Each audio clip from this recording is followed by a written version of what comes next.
Bugno man. Tara, magluto tag dinuguan. Kanirato yung pangsagol.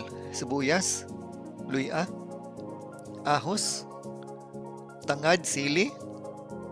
Siyempre, ang karning baboy, ug ang dunggan sa baboy. Humok na siya, kaya ako na siyang gilatan.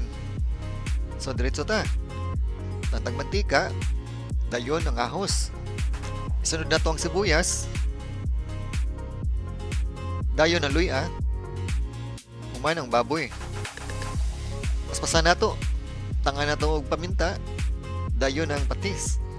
O kayon kadiyot, tanga-tangad, takuban, karon butangan na to ang maskara sa baboy. Lulon gamay, tangag sabaw. Siyempre ato lang estimate ang sabaw.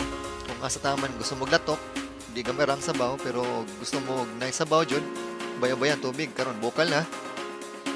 So, luon na to, humok naman niya ang karne. So, ato nang sunod, ang dugo. Ninayan tanig mix. Napay kurog pa kong kamot. Sa unta man pasmado naman siguro ko ani. So, dara. Dito na. Ang atog sili.